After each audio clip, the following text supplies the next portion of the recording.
Good afternoon and welcome to the OMNI Coalition News Show, also known as TOCNS, TOCNS. This show is an amalgam of strange, weird, bizarre, off-the-wall, and otherwise things you don't normally see anymore from most news sources these days. During a time of political overabundance and divisiveness, we present you with more unifying topics to discuss for the most part.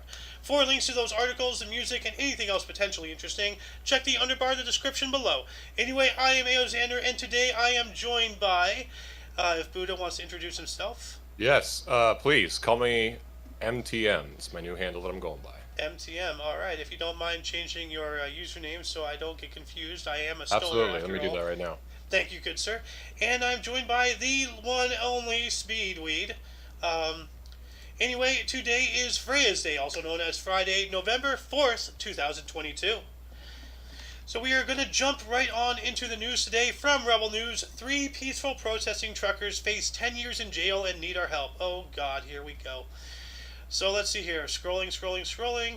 While the Trucker Commission of Inquiry is underway in Ottawa, 3 peaceful trucker convoy protesters are on trial in Lethbridge, Alberta.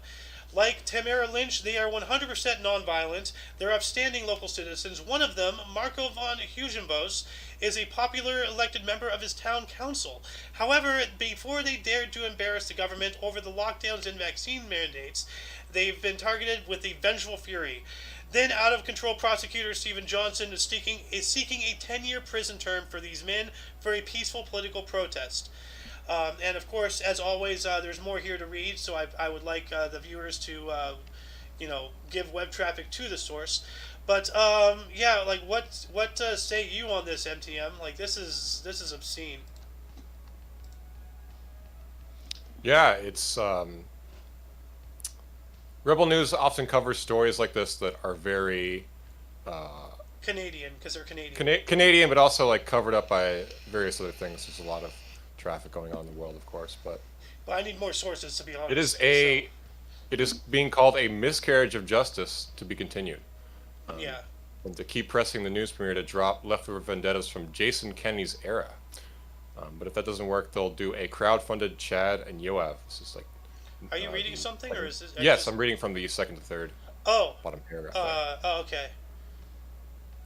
Where is it? Yes, hopefully the government's war on truckers would end. This has actually been causing a bit of inflation, and people are starting to argue whether or not, these people in power are really in charge of our inflation, and whether they can do to help. Is this from the same source here? No, I'm not. I'm not reading anything. I'm just speculating that. Oh.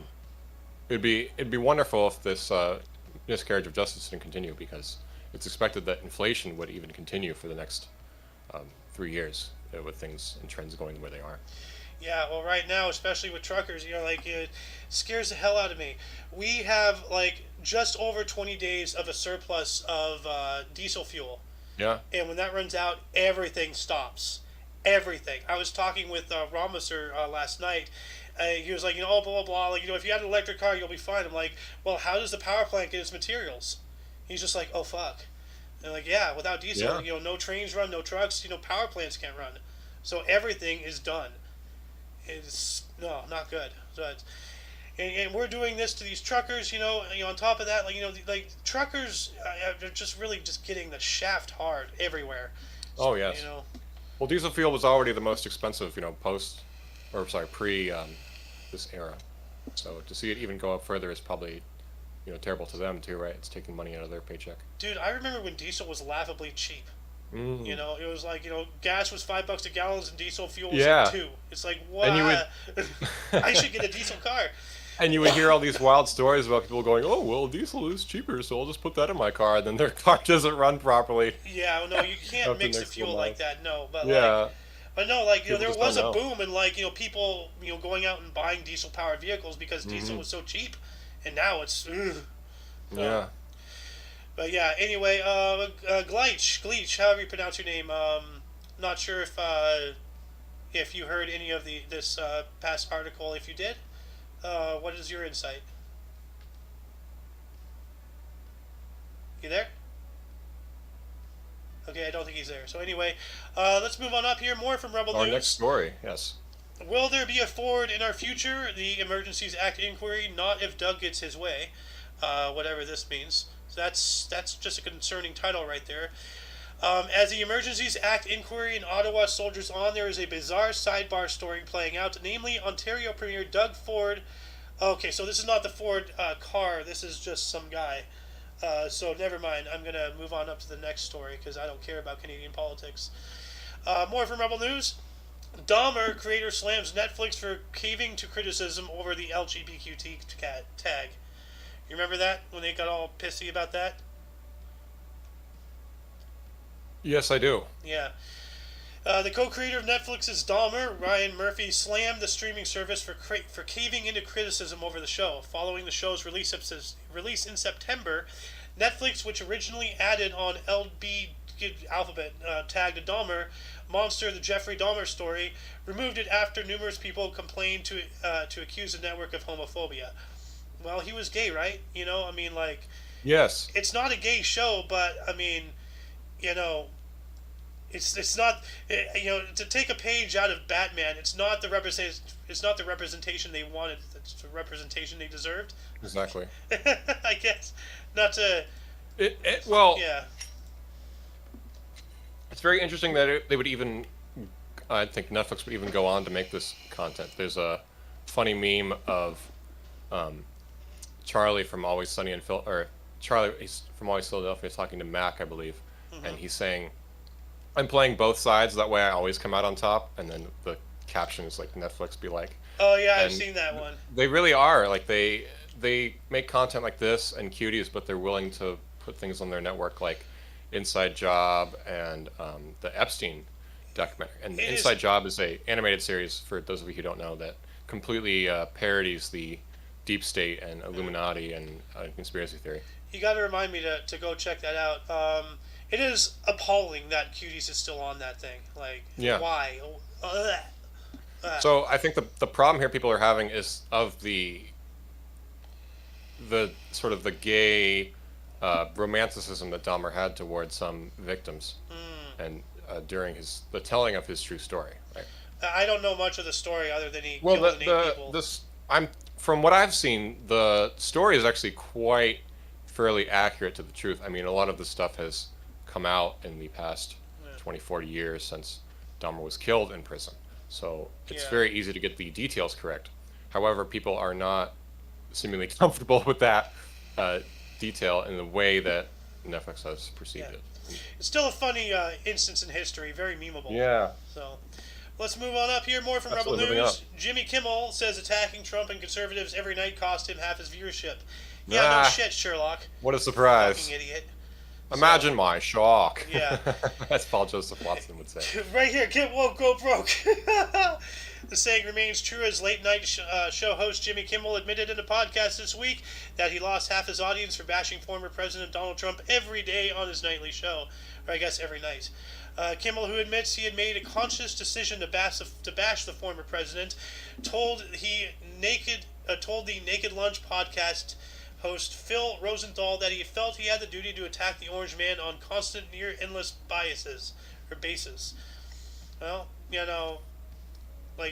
what's the term? Beating a dead horse. Eventually, Yeah. no matter how funny a joke is, you can't say it over and over and over again before eventually it'll stop being funny. Got to come up with fresh material, man. That's your business, Jimmy Kimmel. You fail. So Emperor Lemon did he's a former YouTube pooper, if anyone remembers that term. It's a video editor who likes to make funny YouTube poop. Yeah, I know about those. YouTube content, right? Yeah. Via the skill of editing. And currently he's actually switched his audience and his reach to making video essays. And he made a really great video essay about how Jimmy Kimmel tries to be this family-friendly show and be politically funny at the same time. And it's completely ridiculous. Not working. And he's also like a complete and total hypocrite because the content he was making on The Man Show, right before political correctness came into public view, was not politically correct at all. Didn't Jimmy Kimmel used to do blackface a lot too? Yeah. Yeah. And I And heard the that whole after the the bits whole with incident. Andy Milonakis too, yeah. Yeah, I heard about that after the whole incident. I was watching Salty Cracker, something like, but the whole incident when he just laid on the stage. Remember? Mm-hmm. Yeah. So it's just what is he doing? So Yeah, some people would even consider those bits with Andy Milonakis to be implorable and in such bad faith because at the time, Andy Milonakis has a what do you call that? A genetic um, birth defect that gives him this sort of I don't want to Benjamin Button quality, I guess we could call it for the sake of time here. So I want to move on to the next story, yeah. but Well, he as appears to long as be you're not much being younger than he hateful, actually is. as But long as yeah, you're not being hateful, be absolutely. descriptive. You're not doing He something to be, he he appears to be much younger than he actually is. His body did not what's properly go his through name? puberty. Andy Andy Milonakis MIL. Yeah, Oh, I there he see. is. He actually had a show on Oh, MTV for a while. Yeah, okay. and he's a famous rapper and comedian who has this um, genetic problem, I He's guess. 46 years. Yeah. So when he Uh, was younger, he was doing bits for with Jimmy Kimmel where he would, pretend to be this kid that would say like dirty things and trick people into uh, doing things on like, so camera. Jimmy Kimmel was taking advantage of. Well, I mean that's Um, show he business. was contracted, so I think he Yeah. was old enough to take contract, but Yeah. Well, anyway, let's move on. no, Like, very let's bizarre. like Let's move on. not spend so much time on every article here. I'm trying to Absolutely. keep this under an hour. More from Rebel News. North Carolina GOP candidate's home shot at while his children were inside. This is awful. He was shot at. You're like, as the mainstream media bombards the airwaves with endless condemnation of political violence following the home invasion of Nancy Pelosi's house, the media, which that is its own thing, oh my god, the media has failed to cast anywhere as much of a spotlight on the attack on the family home of North Carolina's Grand Old Party candidate Pat Harrigan. The North Carolina family home of Pat Harrigan, a veteran of Green Beret, was shot at. News of the shooting broke on Thursday afternoon after the family disclosed the incident in an interview with Associated Press. Harrigan's campaign told the press his children were inside the home when the shooting happened, and one of the bullets hit the home a few feet from where his children were sleeping. Good God. This is what I was talking to Speedweed about earlier before the show. Like this stuff is just happening. Like to of course to politicians and everything, but it's happening to people all over the place. Just random acts of violence. What's not being reported on by the leftist media covering over leftist actions. Yeah. So yeah, like what? Do you have anything else to add to that? Oh no, I mean it's just absolutely tragic, right? That Yeah. the media projects propaganda, doesn't cover the stuff, and then people go on to make the same mistakes because they don't learn from others, right? Yeah. Just nuts. But anyway, let's move on here from Oddity Central. Indonesia's Playboy King has been married 87 times to 46 different women. What the hell? It's Yeah, 61 years I old. find this interesting. Jesus. 61-year-old farmer from Indonesia has been dubbed the country's Playboy King after it was revealed that he plans to marry for an 88th time. Well, what woman is dumb enough to get into that? Khan, a rice farmer from West Java in Indonesia, is with a very interesting story. He claims to have been married a total of 87 times during his lifetime, and that he is getting ready for his 88th wedding with one of his ex-wives. Uh, Oh, well, look at that. They always do come back, don't they? wow, like boomerangs, man. Yeah, yeah. The Playboy King, as Indonesian newsman dubbed Khan, rose to fame after telling his story to a YouTuber whose video quickly went viral, attracting the attention of several news outlets who tracked the man down and visited his home in Chepinwindi village. Although he originally refused to give any more interviews, the constant visits of news reporters eventually changed his mind. So yeah, of course, as I said before, for further reading, please go to the articles. Links are in the underbar. Give those sources the foot traffic, please. But this is insane. Like, How's that village pronounced? Sipwendue, maybe? It's Indonesian. Saipwendue? Swapwendue, maybe. I don't know. Saipwendue. I don't know the Awim language that is, So but no. yeah, so I don't have any more words. Like, Uh, okay, I don't know if I do either. yeah. Well, let's just move on up here We should then. move on, yeah. Man collects lottery prize in disguise to protect identity from wives and kids. From wife and kids, not wives. How I'm does still that on work? this Let's other find guy. out. A Chinese man recently made international news headlines for collecting his lottery winnings in disguise in order to keep his identity a secret from his own family. That's not good. Identified only by the pseudonym Li, the Chinese man reportedly bought 40 lottery tickets from somewhere in China's Guangxi Zhuang autonomous regions, with all of them containing the same 7 numbers. The gamble paid off big time, and he was able to pocket a whopping 220 million yuan, or 5.48 million yuan per ticket. That's around 30 million US dollars. Wow. Wow. Life-changing money, not just for him, but for his entire family. But instead of celebrating the win with his wife and kids, Lee reportedly played it cool, performing to keep the good news as a secret from them. Probably because his wife was going to beat his ass for the amount of money he spent on those tickets. Like, Oh yeah, it would be hard to like imagine the payoff for that, it's right? like, why are you mad? We have $30 million. Well, what if you gamble it again, you stupid That's man? what everyone is saying. Yeah, is the lottery is a sucker's game because if you win, It you win, you is. want to go back and gamble for more. It is. It really is. And people don't know how to quit when they're ahead, right? And the sometimes the cost of the Yeah. tickets expands that. But what? So 40 tickets by 30 million? I'd have to do that math, but Yeah. So like they got oh no, he said Go ahead. pocket 220 million. Okay. Yeah, 220 million yuan in total. But I wonder how much those tickets actually cost him going, and also you'd have to account for the travel time if he's going to different locations to buy 40 different tickets, right? Probably stores. Don't let you buy so many Nah, tickets. I don't know. It said it bought tickets from somewhere in China's whatever autonomous region here. Yeah, Maybe he could have gone to different stores in that one region, but I think he probably just like cashed all out on one hit. maybe so, maybe so. I don't know. That's going to require more, research that we don't I'll have have time to, for on yeah, the show. count the numbers on that one.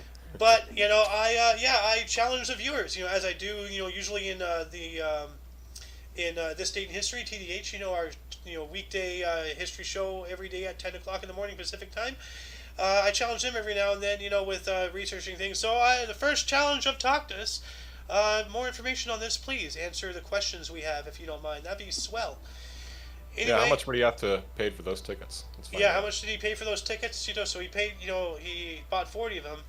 So let's move on up here. More from Oddity Central. The mind-blowingly realistic oil paintings of Fabiano Milani.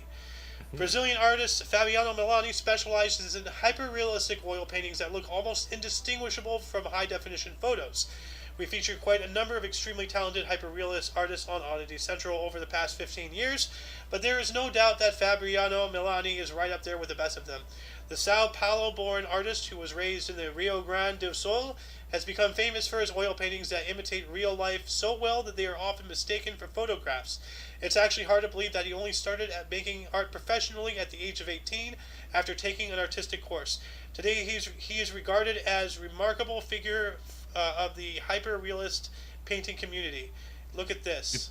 Yeah, that's amazing use of color and hyperrealism in the liquid. You see the sheen and the light that glimmers across your face. If you scroll down to the second half of the page, you can actually, yeah, on his Instagram reel there, you can see the process actually. If you scroll through those, I see.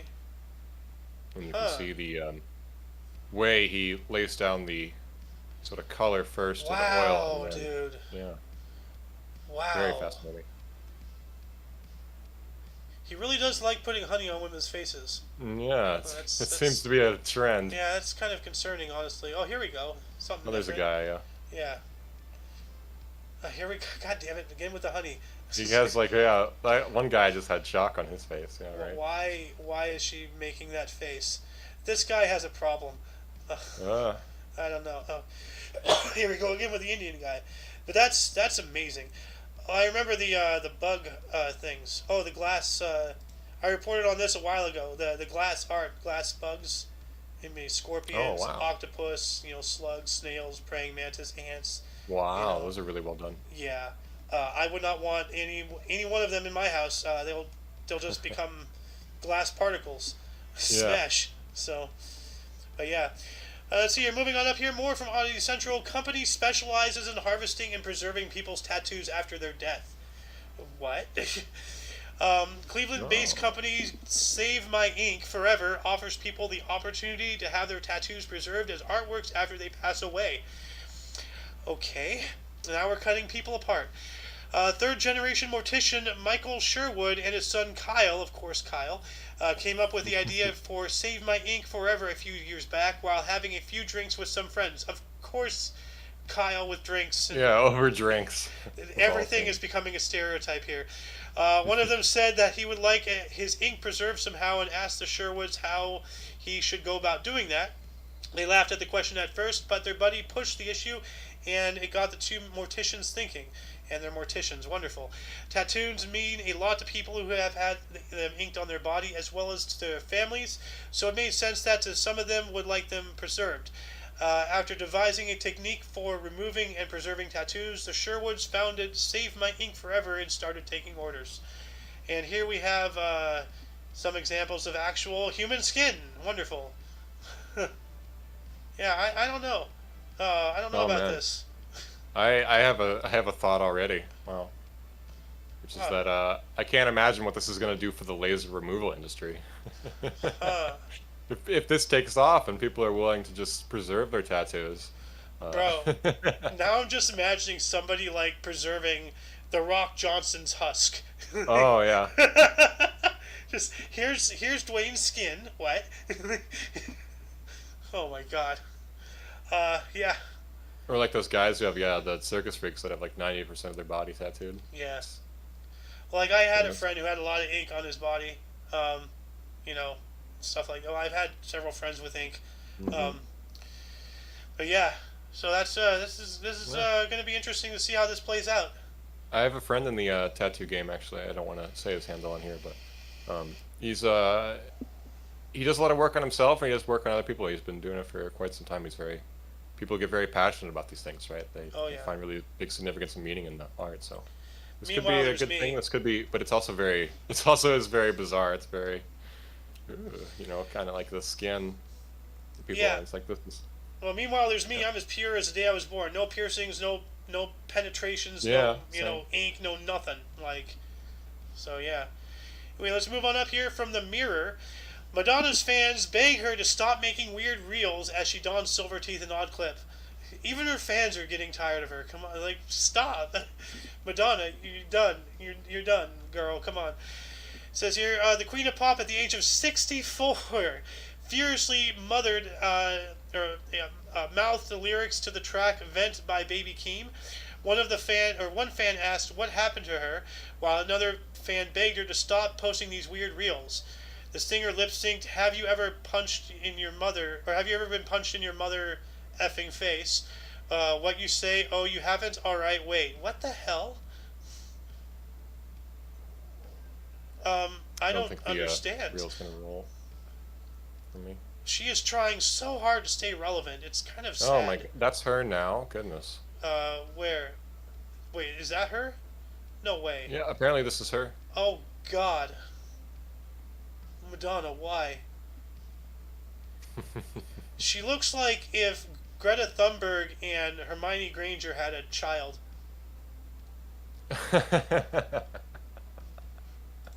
Good Lord, man. Ugh.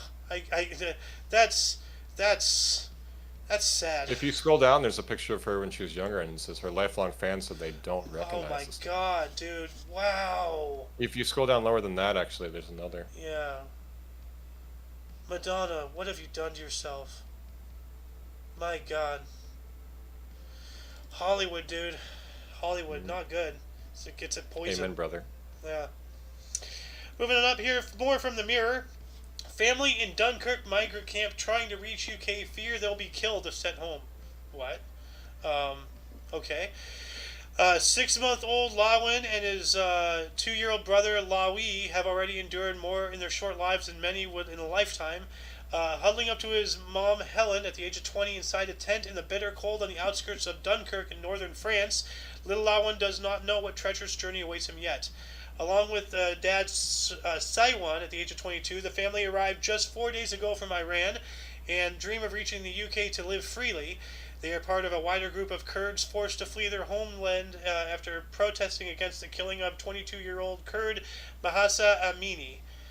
She was arrested by morality police for allegedly wearing a hijab too loosely and died in police custody on September 16th. She was reportedly beaten with a baton. Wow. This is awful. And I saw something else from the actual website before clicking on this. they're saying something about like we're not invading or something like, but this is horrible. Um, like like because on one hand, like yeah, it can be said like like a lot of these refugees and such, they're just fleeing because they don't want to stand up for anything, and they're just going from one fair weather to another. But some people really do have it shit like this, and this is awful, and I can't even imagine like you're living in a tent in the rain with a child. Like this is homeless.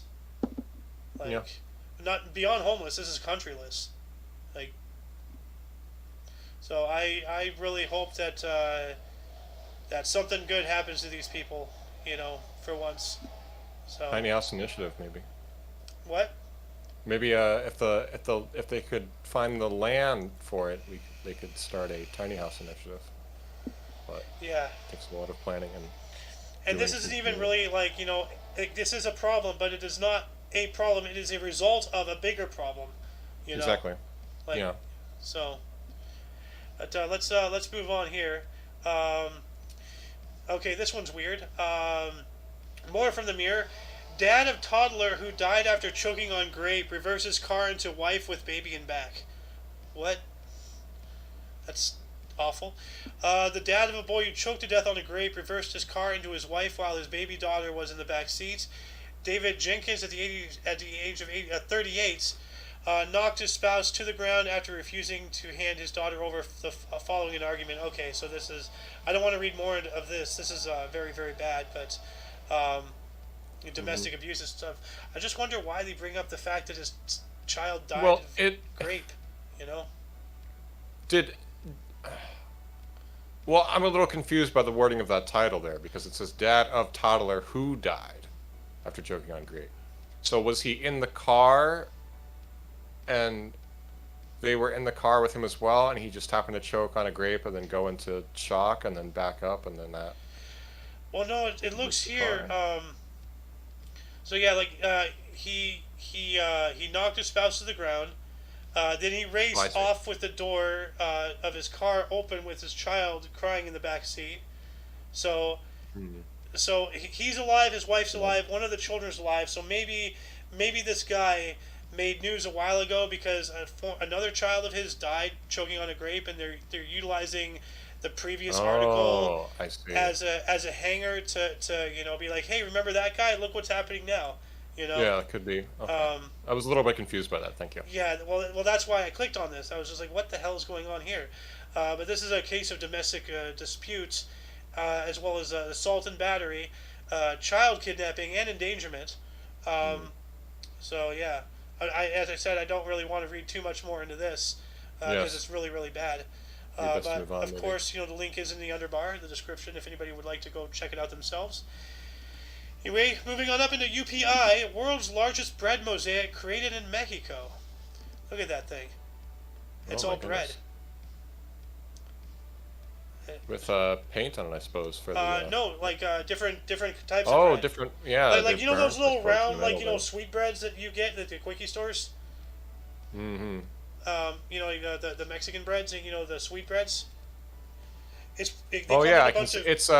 Yeah, it is. Yeah, I see that now. It's a bunch of they come in a bunch of different colors, and they're all round. So I think that's what those are. You can if you go to the Instagram post, you can see a closer picture if you click on it there. Oh, there we go. Okay. If you click the little arrow to the right there. Okay. Oh yes, called it. Yeah, it's those breads. So, yeah. Let's read here. Bakers in Mexico teamed up to create 20,689 loaves of bread and assemble them in the world's largest bread mosaic, measuring 2,222 square feet. Guinness World Records said a team of 5 bakers in Municipio de Zacatlan in Puebla worked together to break the record for the world's largest bread mosaic for Dia de los Muertos, the Mexican Day of the Dead.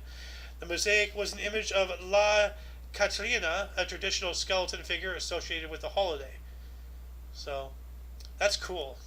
Wow, Guinness said it took bakers 2 weeks to bake all the bread involved. Dang. For this record. Wow. Yeah, I was leaving that little bit, for there's nothing much left here to read, but yeah. 2 weeks though. So yeah, so a lot of that's going to be stale. Unfortunately, that's not good. Probably have mice living in it. You know. Maybe. Yeah. Maybe there'll be extra when they go to feed the birds with it. Yeah. And then Alrighty. here, last from UPI, Iowa man claps 1,142 times in 1 minute for world record. How is Wow. that physically possible? Like, how do you do that? Like, Dayton Meyer, at the age of 20, Davenport, said his interest in speed clapping began when he was in elementary school, and he saw a YouTube video of Kent French, who was once known as the fastest clapper in the world. Let's check this I'm guy out. rolling. His his technique is on YouTube there. It's more like Oh, that. Okay, I see. that counts as clapping because the I would not count that as clapping. Clapping is a Yeah. full, together and separation. This isn't clapping. well, every time you exert energy onto something, some of that energy gets converted to sound, right? So the longer the distance, the more the clap is going to show up, right? Yeah, but you don't see people in standing ovations Yeah, doing this, do exactly. you? Yeah, no, that's pretty weird. I mean, hell, like I even count this. Like if you're a proper British gentleman or lady, yeah, the parade clap, right? Yeah, Imagine if he knew what the sound of one hand clapping was, he'd be able to clap 2,280 times in 1 minute. my microphone can't pick it up. Yeah, it's very low. Yeah. Anyway, well, that shall conclude the show. Let me bring up my script here. Once again, you can check the underbar of the description for any links you may be interested in, which includes everything but not limited to Omni Coalition. For your dose of different, odd, and otherwise unknown news, we stream Monday, Wednesday, Friday at 2, or actually, I think I'm just going to move it to 3 p.m. Pacific time. Anyway, for all of you and all of us, I was Alexander. I'm MTM. Yep. And in the live audience, we have the legendary Speedweed. Anyway, until you catch us on Monday, or if you enjoy history, you can check us out tomorrow at 10 o'clock in the morning Pacific time, as I said before. This Date in History, TDH, every day at 10 in the morning Pacific time. Whichever the case, until then, don't forget to look right and left at every intersection, rate 5 thumbs, and subscribe. Until then, toodles!